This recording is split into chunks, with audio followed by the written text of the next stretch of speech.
कुमार का युद्ध के लिए जाना। तारक के साथ उनका भीषण संग्राम और उनके द्वारा तारक का वध। तत्पश्चात देवों द्वारा कुमार का अभिनंदन और सतवन कुमार का उन्हें वरदान देकर के दास पर जा शिव पार्वती के पास निवास करना। तब ब्रह्मा जी ने कहा, शंकर सुमन स्वामी कार्तिक, तुम तो देवाली देव हो, पार्वती सुत विष्णु और तारक सूर्य का यह व्यर्थ युद्ध शोभा नहीं दे रहा है, क्योंकि विष्णु के हाथों इस तारक की मृत्यु नहीं होगी। यह मुझसे वरदान पाकर अत्यंत बलवान हो गया। यह मैं बिल्कुल सत्य बात कह रहा हूँ। पार्वती नंदन, तुम्हारे अतिरिक्त इस पापी को मारने वाला दूसरा कोई नहीं है, इसलिए महाप्रभु तुम्हें मेरे कथानुसार ही करना चाहिए। तब तुम शीघ्र ही उस दैत्य का वध करने के लिए तैयार हो जाओ, क्योंकि पार्वती पुत्र तारक का संहार करने के निमित्त ही तुम शंकर से उत्पन्न हुए हो। ब्रह्मा जी कहते हैं, उन्हें यो मेरा कथन सुनकर शंकर नंदन कुमार कार्तिक कर हंस पड़े और प्रसन्नतापूर्वक बोले, अर्थात वैसा ही होगा। तब महान ऐश्वर्यशाली शंकर कुमार तारक सूर्य के वध का निश्चय करके विमान से उतर पड़े और पैदल हो गए। जिस समय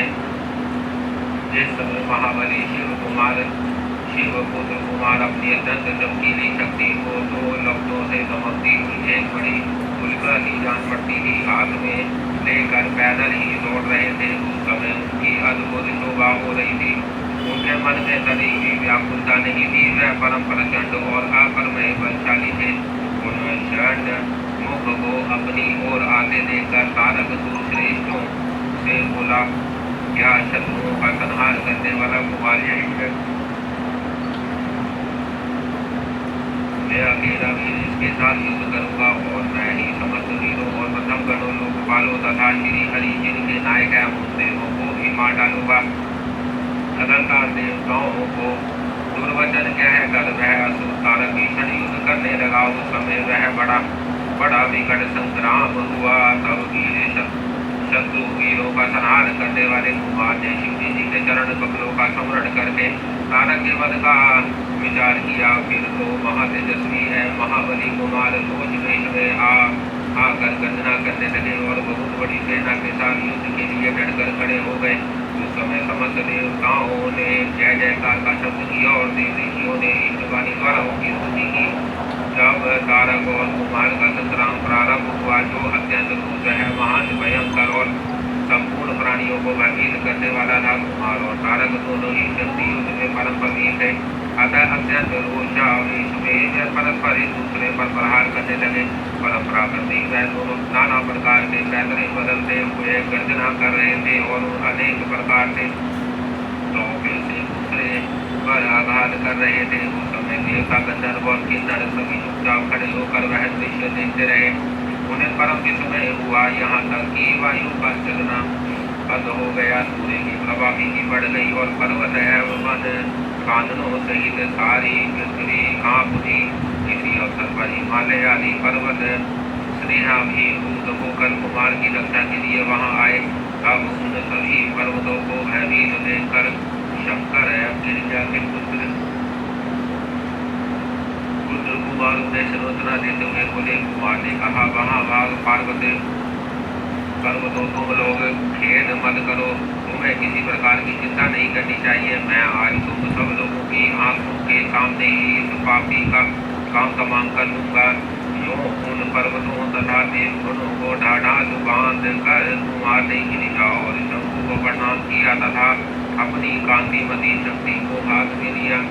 शंभु पुत्र कुमार महाबली तथा महान ऐश्वर्यशाली होते ही जब उन्होंने तारक का वध करने की इच्छा से शक्ति हाथ में ली, समय उनकी अद्भुत शोभा हुई। तदंतर शंकर जी के पेट से संपन्न कुमार ने उस शक्ति से तारकासुर पर जो समस्त लोगों को कष्ट देने वाला था प्रहार किया।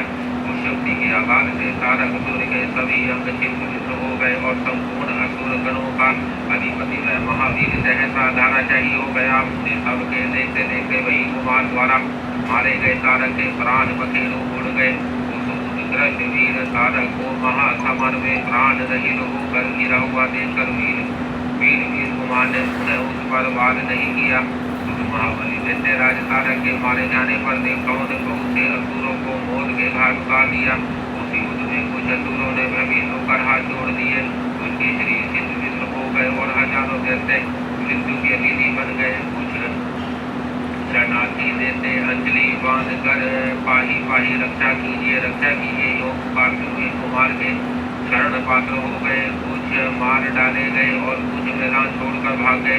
सैकड़ों देते जीवन की आशा से भाग कर पाताल में घुस गए। उन सबकी आशाएं भ्रग हो गई थी और ऊपर निकल गए।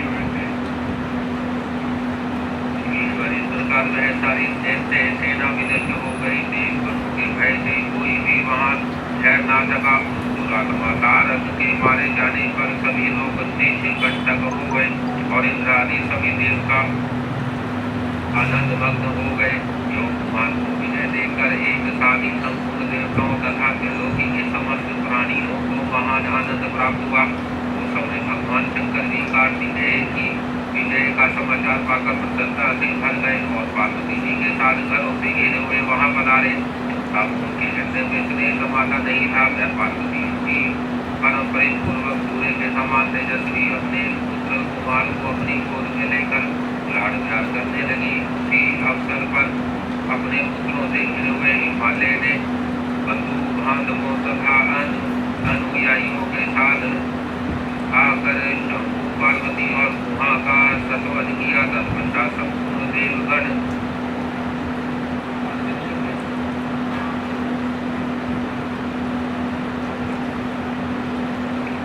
मुनि सिद्ध और चरणों ने शिवनंदन कुमार शंभु और परम प्रसन्न हुई।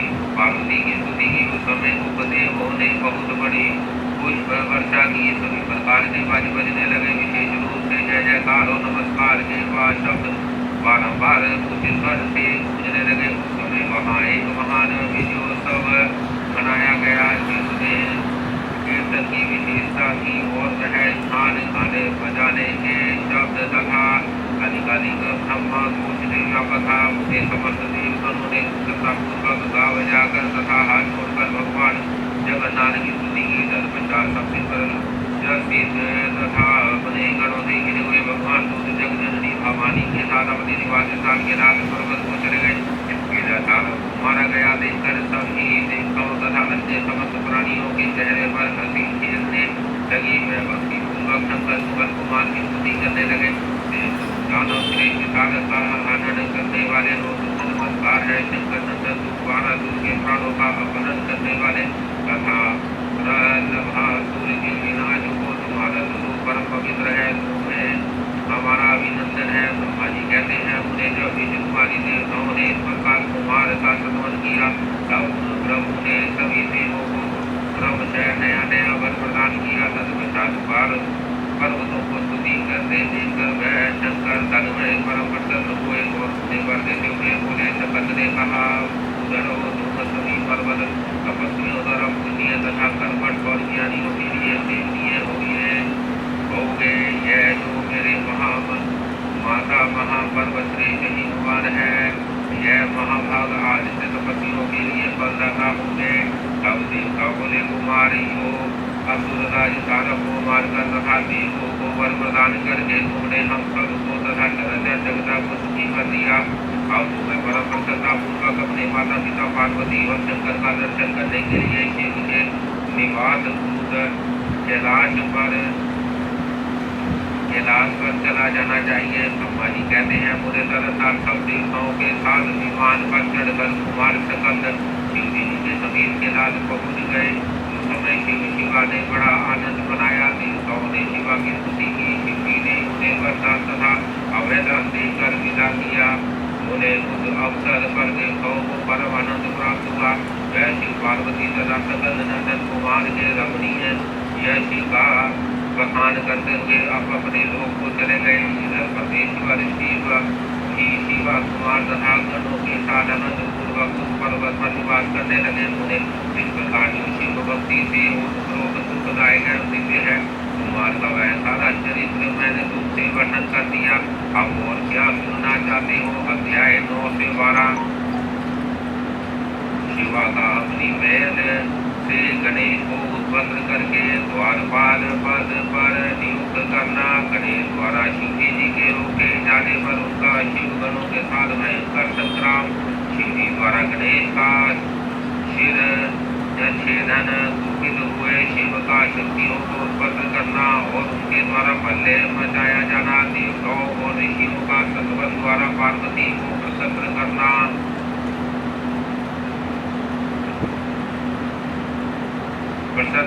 उनके द्वारा पुत्र को जिलाए जाने की बात कही जाने पर शिव जी के आज्ञा अनुसार हाथी का सिर लाया जाना और उसे गणेश के धड़ से जोड़कर उन्हें जीवित करना।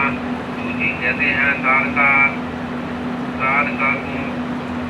तारकारी कुमार के उत्तम एवं ध्रुव वृतांत को सुनकर नारद जी को बड़ी प्रसन्नता हुई। उन्होंने पूरा प्रेम पूर्वक ब्रह्मा जी से पूछा। नारद जी बोले, देव आप तो शिव संबंधी ज्ञान तीर्था सागर है। प्रजानाथ मैंने स्वामी कार्तिकेय के सद वृतांत को जो अमृत से भी उपत्र है सुन लिया।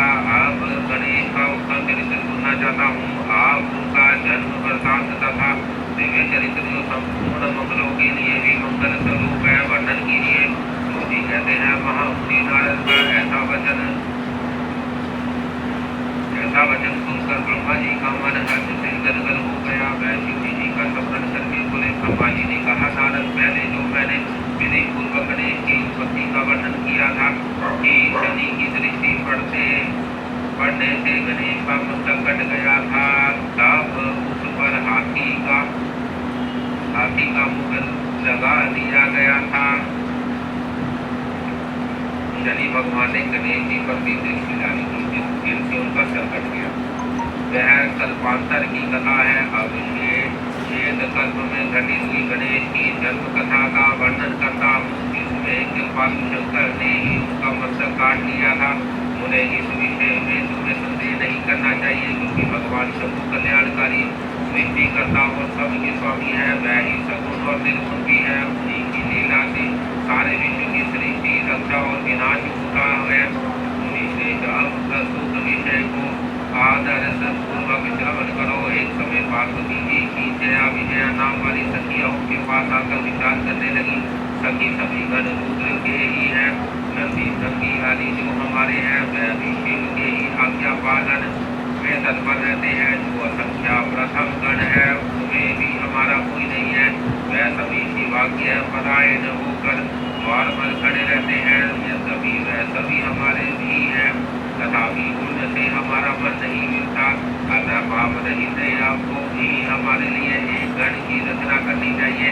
ब्रह्मा जी कहते हैं, उन्हें जब सखियों ने पार्वती जी से ऐसा सुनकर वचन कहा, तब उन्होंने उसे हितकारक माना और वैसा करने का विचार भी किया। तदनुसार किसी समय जब पार्वती जी स्नान कर रही थी, तब सदाशिव नदी को धरा कर घर के भीतर चले आए।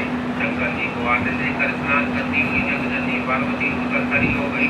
उस समय उनको बड़ी लज्जा आई, वह आश्चर्यचकित हो गई। उस अवसर पर उन्होंने सखियों के वचन को हितकारक तथा शुभप्रद माना। समय ऐसी घटना घटित होने पर माया परमेश्वरी शिव पत्नी पार्वती ने मन में ऐसा विचार किया कि मेरा कोई एक ऐसा सेवक होना चाहिए जो परम शुभ, कार्य कुशल और मेरी ही आज्ञा के तत्पर रहने वाला हो, उससे कभी भी विचलित होने वाला ना हो। जो विचार कर पार्वती देवी ने अपने शरीर की महल से एक ऐसे चेतन पुरुष का निर्माण किया जो संपूर्ण उपलक्षणों से संयुक्त था। उसके सभी अंग सुंदर एवं बोझ रहित थे। उसका वह शरीर विशाल, परम शोभायमान और महान बल पराक्रम से संपन्न था।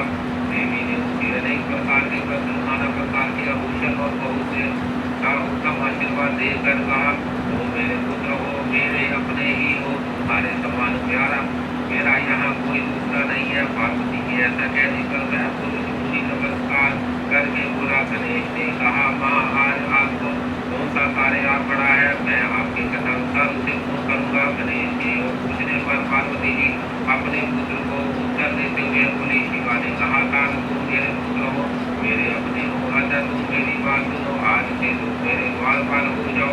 सब पुत्र मेरी आज्ञा के बिना कोई भी हट पूर्वक मेरे महल के भीतर प्रवेश न करने पाए, चाहे वह कहीं से भी आए, कोई भी हो। बेटा, यह मैंने तुमसे ब्रह्मा जी कहते हैं मुने यो कहकर पार्वती ने गणेश जी के हाथ में एक उद्धरण छड़ी दी। उस समय उनके सुंदर रूप को निहार कर पार्वती हर्षमग्न हो गई। उन्होंने परम प्रेम पूर्वक अपने पुत्र का मुख चूमा और कृपा पर वश हो छाती से लगा लिया। फिर दंडधारी कर गणराज को अपने द्वार पर स्थापित कर दिया। बेटा नारद तदनुसार पार्वती नंदन महावीर गणेश पार्वती की हित कामना से हाथ में छड़ी लेकर गृह द्वार पर पहरा देने लगे। उधर शिवा अपने पुत्र गणेश को अपने दरवाजे पर युक्त करके स्वयं सखियों के साथ स्नान करने लगे। इसी समय भगवान शिव जो परम कौतुकी तथा नाना प्रकार की लीलाएं रचने में निपुण है, द्वार पर आप गणेश पार्वतीपति को पहचानते जो थे नहीं, अतः बोले उठे देव माता की आज्ञा के बिना तुम अभी भीतर ना जाओ। माता स्नान करने बैठ गई है, तुम कहाँ जाना चाहते हो? इस समय यहाँ से हट जाओ। यूं कहकर गणेश ने उन्हें रोकने के लिए छड़ी हाथ में ले ली। ऐसा करते देख क्योंकि बोले मूर्ख दूसरे से रोक रहा है, तो क्या मुझे नहीं जानता? मैं शिव के अतिरिक्त और कोई नहीं हूँ। फिर महेश्वर के गण उसे समझाकर हटाने के लिए वहाँ आ गए और गणेश से बोले सुनो, हम मुख शिव गण ही द्वारपाल है और सर्वव्यापी भगवान शंकर की आज्ञा से तुम्हें हटाने के लिए यहाँ आए हैं। तुम्हें भी गण समझकर हम लोगों ने मारा नहीं है, अन्यथा तुमको कब के मारे गए होते। अब कुशल इसी में है कि तुम सब ही दूर हट जाओ, क्यों व्यर्थ अपनी मृत्यु बुला रहे हो? ब्रह्मा जी कहते हैं उन्हें योग्य है जाने पर भी गिरिजानंदन गणेश निर्भय ही बने रहे। उन्होंने शिवगणों को फटकारा और दरवाजे को छोड़ा नहीं। अब तो सभी शिवगणों ने शिव जी के पास जाकर सारा वृत्तांत उन्हें सुनाया। उनसे सर्व बातें सुनकर संसार के गति स्वरूप अद्भुत लीला बिहारी महेश्वर अपने उन गणों को डांट कर कहने लगे। महेश्वर ने कहा, गणों यह कौन है जो इतना उच्च फल होकर शत्रु की भांति बक रहा है? इस नवीन द्वारपाल को दूर भगा दो। तुम लोग नपुंसक की तरह खड़े होकर उसका वृत्तांत मुझे क्यों सुना रहे हो? विचित्र लीला रचने वाले अपने स्वामी शंकर के योग कहने पर वह गण पुनः वही लौट आए। तदनुसार गणेश द्वारा पुनः रोकी जाने पर शिव जी ने गणों की आज्ञा दी कि तुम पता लगाओ यह कौन है और क्यों ऐसा कर रहा है। गणों ने पता लगाकर बताया कि यह श्री गिरिजा के पुत्र है तथा द्वारपाल के रूप में बैठे हैं। तब लीला रूप शंकर ने विचित्र लीला करनी चाहिए तथा अपने गणों का गर्व ही गलित करना चाहा। इसलिए गणों को तथा देवों को बुलाकर गणेश जी से भीषण युद्ध कराया, पर वह कोई भी गणेश को पराजित न कर सका। तब स्वयं शूरपाणी महेश्वर आए। गणेश जी ने माता के चरणों का स्मरण किया। तब शक्ति ने उन्हें वर प्रदान कर दिया। सभी देवता शिव जी के पास आ गए। घोर युद्ध हुआ। अंत तो गतवा स्वयं शूरपाणी महेश्वर ने आकर त्रिशूल से गणेश जी का सिर काट दिया। जब यह समाचार पार्वती जी को मिला तब वह क्रोध हो गई और बहुत सी शक्तियों को उत्पन्न करके उन्होंने बिना विचारे उन्हें प्रलय करने की आज्ञा दे दी। फिर दो शक्तियों के द्वारा प्रलय मचाई जाने लगी। उन शक्तियों का वह जज बल्ले मान तेज सभी दिशाओं को दग्ध सा किए डालता था। उसे देखकर वह सभी शिवगण भयभीत हो गए और भागकर पूजा करे हुए। उन्हें इसी समय दो दिव्य दर्शन नारद आपको से तुम्हारा वहाँ आने का उपाय देवगणों को तुम पहुँचाना था। तब तुमने मुझे देवताओं की शंकर को प्रणाम करके कहा कि इस विषय में सबको मिलकर विचार करना चाहिए। तब वह सभी देवता तुझे महामना के साथ सलाह करने लगे कि इस दुख का चयन कैसे हो सकता है। उन्होंने यही निश्चय किया कि जब तक गिरिराज देवी कृपा नहीं करेगी तब तक कुछ नहीं प्राप्त हो सकेगा। अब इस विषय में और विचार करना व्यर्थ था है। ऐसी धारणा करके तुम्हारी सही सभी देवता और ऋषि भगवती शिवा के निकट गए और क्रोध की मुक्ति के लिए उन्हें प्रसन्न करने लगे। उन्होंने उन्हें प्रसन्नता करते हुए अनेकों पुत्रों द्वारा उसकी स्तुति करके बारंबार उनके चरणों में अभिवादन किया। फिर देवगण की आज्ञा से ऋषि बोले। देव ऋषि ने कहा, जगदम्बे तुम्हें नमस्कार है। शिव पत्नी तुम्हें प्रणाम है चंडी के तुम्हारे हमारा तुम्हें हमारा अभिवादन प्राप्त हो कल्याणी तुम्हें बारंबार प्रणाम है अम्बे तुम्ही सारी शक्ति हो तुम्ही सदा सारी सृष्टि की निर्माण कृति पालिक शक्ति और संहार करने वाली हो देवी श्री तुम्हारे रूप से सारी त्रिलों की विपद हो रही है अतः आप प्रसन्न हो जाओ और क्रोध को शांत करो देवी हम लोग तुम्हारे चरणों में मस्तक झुकाते हैं ब्रह्मा जी कहते हैं नारद जी हो तुम सभी ऋषियों द्वारा स्तुति किए जाने पर भी परा देवी पार्वती ने उनकी और क्रोध भरी दृष्टि से ही देखा किंतु कुछ कहा नहीं तब उन ऋषियों ने पुनः उनके चरण कमलों में सिर झुकाया और भक्ति पूर्वक जोड़कर पार्वती से निवेदन किया ऋषियों ने कहा देवी अभी संहार होना चाहता है अतः क्षमा करो अम्बिके तुम्हारे स्वामी शिव की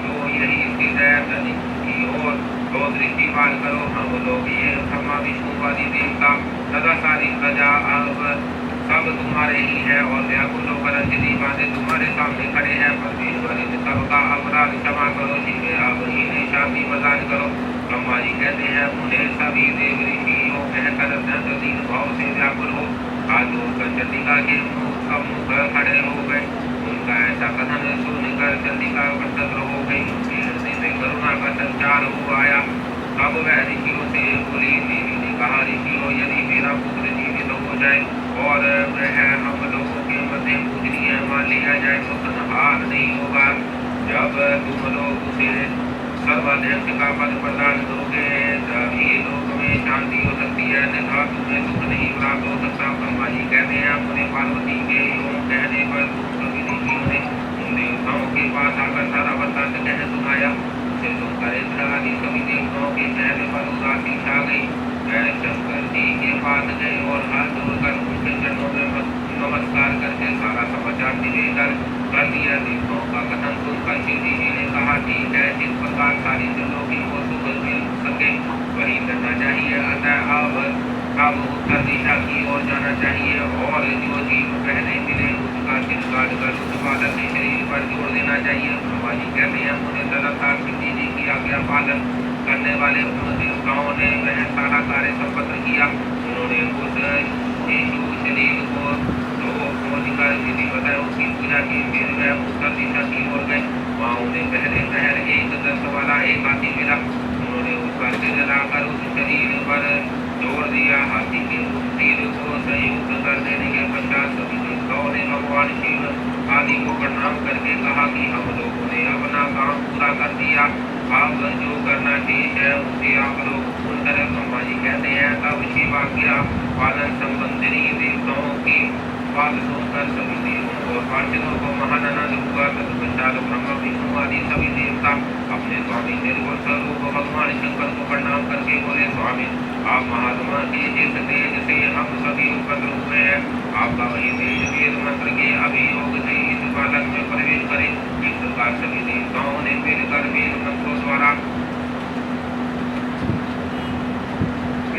द्वारा जल को अभिमंत्रित किया फिर शिव की जीवी का स्मरण करके उस उत्तम जल को बालक के शरीर पर छिड़क दिया वो जल का स्पर्श होते ही वह बालक शिव इच्छा से शीघ्र ही चेतना युक्त होकर जीवित हो गया और सोए हुए की तरह बैठ उठा वह सौभाग्यशाली बालक अत्यंत सुंदर था उसका मुख हाथी का था शरीर का रंग हरा भरा था चेहरे पर प्रसन्नता खेल रही थी उसकी आकृति कामनीय थी और उसकी सुंदर प्रभा फैल रही थी ईश्वर पार्वती नंदन उस बालक को जीवित देखकर वहां उपस्थित सभी लोग आनंद मग्न हो गए और सारा दुख विलीन हो गया तब हर्ष विभोर होकर सभी लोगों ने उस बालक को पार्वती जी को दिखाया अपने पुत्र को जीवित देखकर पार्वती जी परम प्रसन्न हुई अध्याय 13 से 18 ओम नमः शिवाय ओम नमः शिवाय ओम नमः शिवाय ओम नमः शिवाय ओम नमः शिवाय ओम नमः शिवाय ओम नमः शिवाय ओम नमः शिवाय पार्वती द्वारा गणेश जी को वरदान विष्णु द्वारा उन्हें अग्र पूज्य माना जाना जी द्वारा गणेश को सर्वाध्यक्ष पद प्रदान और गणेश चतुर्थी व्रत का वर्णन तत्पश्चात सभी देवताओं का उनकी स्तुति करके हर्षपूर्वक अपने स्थान को लौट जाना। ब्रह्मा जी कहते हैं मुझे जब विकृत स्वरूप वाले गिरिजा पुत्र गजानन व्याकृता रहित होकर जीवित हो उठे, तब गणनायक देवों ने उनका अभिषेक किया। अपने पुत्र को देखकर पार्वती देवी आनंदमग्न हो गई और उन्होंने हर्ष आदि वेग से उस बालक को दोनों हाथ से पकड़कर छाती से लगा लिया। फिर अंबिका ने प्रसन्न होकर अपने पुत्र गणेश को अनेक प्रकार के वस्त्र और आभूषण प्रदान किए। तदपरांत पितरों ने अनेकों विधि विधान से उसका पूजन किया और माता ने अपने गर्भ दुख हरी हाथ से उनके को का स्पर्श किया। इस प्रकार से पार्वती देवी ने अपने पुत्र का सत्कार करके उसका मुख चूमा और प्रेम पूर्वक उसे वरदान देते हुए कहा, बेटा इस समय तुम्हें बड़ा कष्ट झेलना पड़ा, किंतु अब तू कृतकृत्य हो गया, तू धन्य है। अब से सब देवताओं में तेरी अग्र पूजा होती रहेगी और तुझे कभी दुख का सामना नहीं करना पड़ेगा, क्योंकि इस समय तेरे मुख पर सिंदूर दिख रहा है।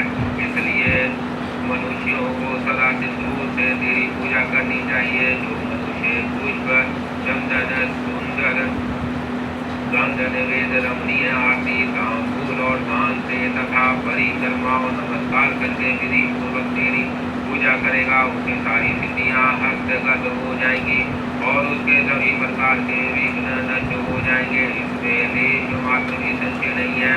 ब्रह्मा जी कहते हैं मुझे महेश्वर देवी ने अपने पुत्र गणेश से योग कहकर उसे नाना प्रकार की वस्तुएं प्रदान करके मुझे उसका अभिनंदन किया।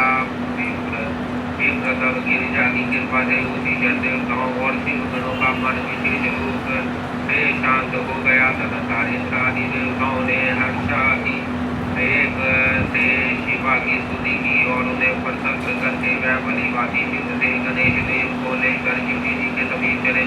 वहाँ पहुंचकर उन्होंने त्रिलोकी की कल्याण कामना से भवानी के उस बालक को शिव जी की गोद में बैठा दिया। तब शिव जी भी उस बालक के मस्तक पर अपना कर कमल फेरते हुए देवताओं से बोले, यह मेरा दूसरा पुत्र है। तत्पश्चात गणेश ने भी उठकर शिव जी के चरणों में अभिवादन किया। फिर पार्वती को, मुझको, विष्णु को और नारद आदि सभी ऋषियों को प्रणाम करके आगे खड़े होकर उन्होंने कहा, योग अभिमान करना मनुष्यों का स्वभाव ही है, अतः आप लोग मेरा अपराध क्षमा करें। तब मैं शंकर और विष्णु इन तीनों देवताओं ने एक साथी से पूर्वक उन्हें उत्तम वर प्रदान करते हुए कहा, सुरवरो जैसे त्रिलोकी में हम तीनों देवियों की पूजा होती है, उसी तरह तुम सबको इन गणेश का भी पूजन करना चाहिए। मनुष्यों को चाहिए कि पहले इनका पूजन करके तत्पश्चात हम लोगों का पूजन करें। ऐसा करने से हम लोगों की पूजा सफल हो जाएगी। देवगणों यदि कहीं उनकी पूजा पहले ना करके अन्य देव का पूजन किया गया तो उस पूजन का फल नष्ट हो जाएगा। उनमें अन्यथा विचार करने की आवश्यकता नहीं है। ब्रह्मा जी कहते हैं मुझे तदनुसार ब्रह्मा विष्णु और शंकर आदि सभी देवताओं ने मिलकर पार्वती को प्रसन्न करने के लिए वही गणेश को सर्वाधिक से भूषित कर दिया। उसी समय शिव जी परम प्रसन्न चित्त से उन्हें गणेश को लोक में सर्वदा सुख देने वाले अनेकों वर प्रदान करते हुए बोले, शिव जी ने कहा, गिरिजानंदन संदेह मैं तुझ पर प्रसन्न हूँ। मेरे प्रसन्न हो जाने पर अब सारे जगत को ही प्रसन्न हुआ समझ। अब कोई भी मेरा विरोध नहीं कर सकता। तू शक्ति का पुत्र है, अतः अत्यंत तेजस्वी है। बालक होने पर भी तूने महान पराक्रम प्रकट किया है, इसलिए तू सदा सुखी रहेगा।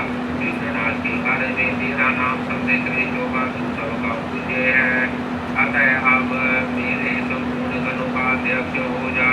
इतना कहने के पश्चात महात्मा शंकर अत्यंत प्रसन्न के कारण गणेश को पुनः वरदान देते हुए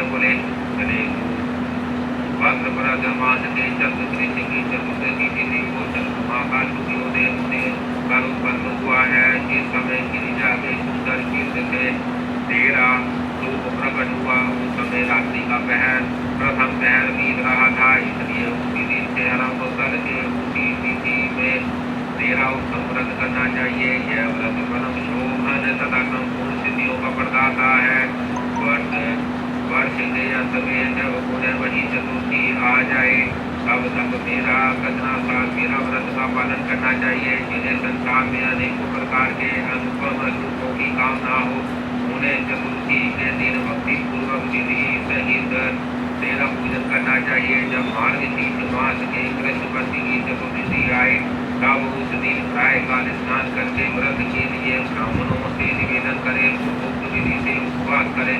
फिर धातु की, मूंगे की, खेत, मदार की अथवा मिट्टी की मूर्ति बनवाकर उसकी प्राण प्रतिष्ठा करें और भक्ति भाव से नाना प्रकार के दिव्य गंधों, चंद्रों और पुष्पों से उसकी पूजा करें। रात्रि का पहर प्रथम पहर बीत जाने पर स्नान करके बादलों से पूजन करना चाहिए। यह दुर्गा जड़ रही 12 अंकुर लंबी और 3 गांठों वाली होनी चाहिए। ऐसी एक अथवा 21 दुर्गा से उस स्थापित प्रतिमा की पूजा करें। तत्पश्चात मूर्ति बने प्रकार के निवेद, तांबूल, अर्घ और उत्तम संप्रदायों द्वारा गणेश की पूजा को संपन्न करके उसके आगे पाठ करे। योग गणेश की पूजा करने के पश्चात बाल चंद्रमा का पूजन करे। तत्पश्चात ब्राह्मणों की पूजा करके उन्हें मिष्ठान का भोजन कराए। उनके भोजन कर लेने के बाद उन्हें भी नमक रहित मिष्ठान का भी प्रसाद पाए। गणेश का वस्त्र करके अपने सभी नियमों का विसर्जन कर दे। इस प्रकार करने से यह शुभ व्रत पूर्ण होता है। मिठाइयों व्रत करते करते जब वर्ष पूरा हो जाए तब व्रती मनुष्य को चाहिए कि वह व्रत की पूर्ति के लिए व्रतोद्धान का कार्य भी संपन्न करे। इसमें मेरा आज्ञानुसार 12 ब्राह्मणों को भोजन कराना चाहिए। व्रती को चाहिए कि वह एक कलश स्थापित करके उस पर मूर्ति की पूजा करे। तत्पश्चात वेद विधि के अनुसार वेदी का निर्माण करके उस पर जल कमल बनाए। फिर हंसी बधन की कंजूसी छोड़कर हवन करे। मूर्ति के सामने 2 स्त्रियां और 2 बालकों को बिठाकर विधि पूर्वक की पूजा करें और साधन उन्हें भोजन कराए। रात में जागरण करें। प्राय काल उन्हें पूजन करके पुनरागमन के लिए विसर्जन कर दें। बालकों से आशीर्वाद ग्रहण करें। स्वास्तिक वाचन कराए और व्रत की पूर्ति के लिए पुष्पांजलि निवेदित करें। फिर नमस्कार करके नाना प्रकार के कार्यों की कल्पना करें। इस प्रकार जो इस व्रत को पूर्ण करता है उसे अभिष्ट फल की प्राप्ति होती है। गणेश को श्रद्धा सहित अपनी शक्ति के अनुसार नित्य तेरी पूजा करेगा, उसके सभी मनोरथ सफल हो जाएंगे। मनुष्यों को सिंदूर, चंदन, चावल, केतकी पुष्प आदि अनेकों उपचारों द्वारा गणेश का पूजन करना चाहिए। जो लोग नाना प्रकार के उपचारों से भक्ति पूर्वक तेरी पूजा करेंगे उनके विघ्नों का सदा के लिए नाश हो जाएगा और उनकी कार्य सिद्धि होती रहेगी। सभी वर्ण के लोगों को विशेषकर स्त्रियों को यह पूजा करनी चाहिए तथा अभ्युदय की कामना करने वाले राजाओं के लिए भी यह व्रत अवश्य करता है। प्रति मनुष्य जिस वस्तु की कामना करता है उसके नीचे ही वह वस्तु प्राप्त हो जाती है। अतः जैसी किसी वस्तु की अभिलाषा हो उसे अवश्य तेरी सेवा करनी चाहिए। ब्रह्मा जी कहते हैं, मुझे जब शिव जी ने महात्मा गणेश को इस प्रकार वर प्रदान किया तब संपूर्ण देवताओं, श्रेष्ठ ऋषियों और शिव के प्यारे समस्त गणों ने तथा जयकर उसका स्मरण किया और अत्यंत विधि पूर्वक गणेश जी का पूजन किया। तत्पश्चात शिव गणों ने आदर पूर्वक नाना प्रकार की पूजन सामग्रियों से गणेश की विशेष रूप से अर्चना की और उनके चरणों में प्रणाम किया। ईश्वर उस समय गिरिजा देवी को जो आनंद प्राप्त हुआ उसका वर्णन मेरे चारों मुखों से भी नहीं हो सकता। अब फिर मैं उसे कैसे बताऊं। उस अवसर पर देवताओं की स्तुतियां बजने लगी, अप्सराएं नृत्य करने लगी, गंधर्व श्रेष्ठ गान करने लगे और पुष्पों की वर्षा होने लगी। इस प्रकार गणेश के गणधीश पद पर प्रतिष्ठित होने पर वहाँ महान उत्सव मनाया गया। सारे जगत में शांति स्थापित हो गई और सारा दुख जाता रहा। नारद, शिव और पार्वती को तो विशेष आनंद प्राप्त हुआ और सब अनेक प्रकार के सुखदायक मंगल होने लगे। तथा संपूर्ण देवगण और ऋषिगण जो वहाँ पधारे हुए थे वह सभी शिव की आज्ञा से अब अपने स्थान को चले। उस समय वह शिव जी की स्तुति करके गणेश और पार्वती की बारंबार प्रशंसा कर रहे थे और कैसा अद्भुत युद्ध हुआ।